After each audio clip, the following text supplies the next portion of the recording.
The president delivering an address to a joint session of Congress 44 days into his second term. It was the longest address to Congress in history. The president taunted his opponents, and he also highlighted his policies. Well, joining us now is County Judge Ricardo Samaniego. And Judge, the president spent little time talking about the economy. The same day he imposed sweeping 25% tariffs on Canada and Mexico. Now, economists warning those tariffs could drive up costs on things like gas, groceries, and cars. So what did you make of the president's speech last night? Well, you know, it's the uncertainty. There's a lot of discussions about actions being taken, but there's not further comments about how maybe we could offset. So how are the tariffs going to impact our community?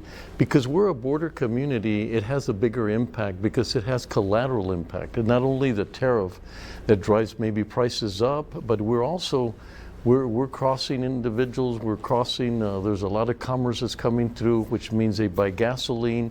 There's a lot of jobs that are tied into us working with Mexico. That could be impact. So people don't realize that because we're a border community, we're going to get that impact not only from the 25% increase, but also about all the other factors. That movement of trade is something we depend on tremendously, and anything that slows down the strategy from the maquiladoras and trying to use our port of entries. And what will happen eventually, obviously, as Mexico begins to look for other options. That would be the smart thing to do. If we're not able to sell them at a certain price and the tariffs are permitting them to get more purchase, they might look to other countries. They look to either Colombia or other countries to have business with them. We've worked so hard. I can tell you that we've worked for decades to be at the point that we're at. The relationship, the potential growth of the economy, talking to so many individuals and companies about doing business here in the United States.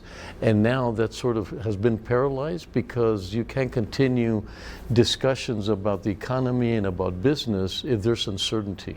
One of the basic characteristics of any good decision is that you know what you're going to be dealing with. And so when there's this shift of tariffs and we don't know what's going to happen, then everybody slows down and our economy gets impacted tremendously.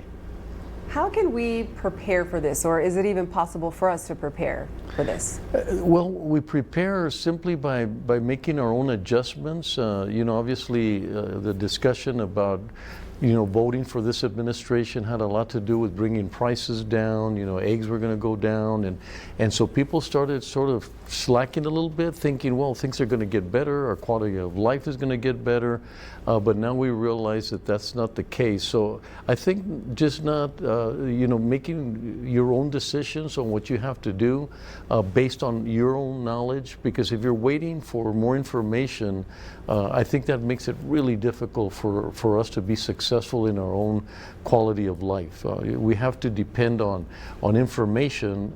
It hasn't hit us yet. There's a lot of things that are going to trickle down and eventually impact our community, but I think we ourselves have to get prepared. We have to be better at lowering the cost, finding economical ways to do things that you did before that were more costly. So unfortunately, it's very difficult. I wish myself, everybody depends on elected officials to communicate what's happening, but the fact that we don't have information makes it very difficult as a political person to be able to help our community move in the right direction. So we're just trying our best. The county is doing everything possible to find out what the actual impacts are going to be. What I can tell you is we work very closely with Mexico, and this sort of creates a division between us because we're not able to provide them any support. I wish I could tell them, look, we're going to fight against the tariffs because we're going to help you, but we're sort of sitting on our hands like everybody else. And we had built a relationship with Mexico in a way that they depended on us to be able to facilitate commerce. And now we're creating a barrier to that. So a lot of the plans that we had, things that were going to grow the economy, are now sort of on hold at this point in time.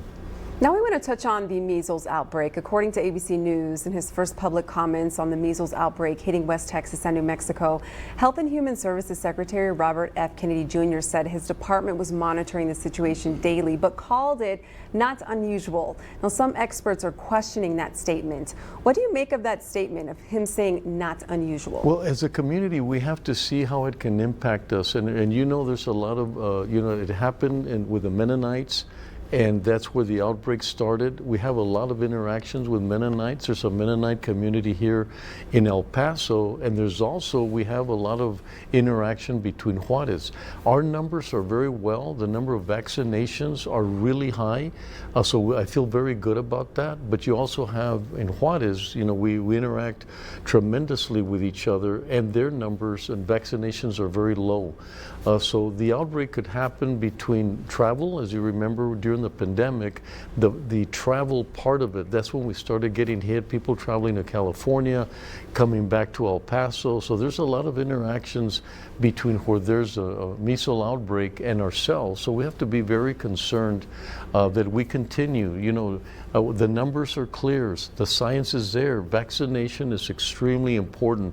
Our numbers have come down because people are taking the option that they're saying that for religious reasons we're not going to vaccinate, and that you can get away from vaccination in the public schools if you give them certain options. But I wouldn't do that, because I think it's proven that when we get the vaccination out there, the numbers come down.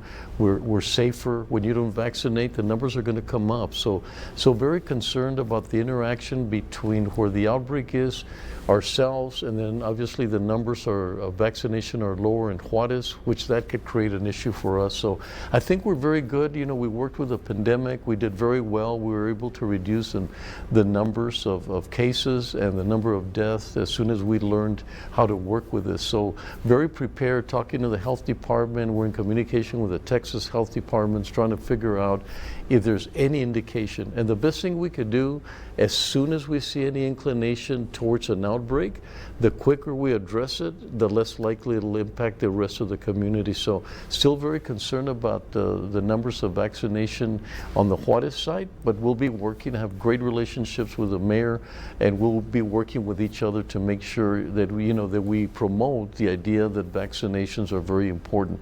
Measles had been controlled tremendously, and now look at what's happening just because people are not vaccinating their children.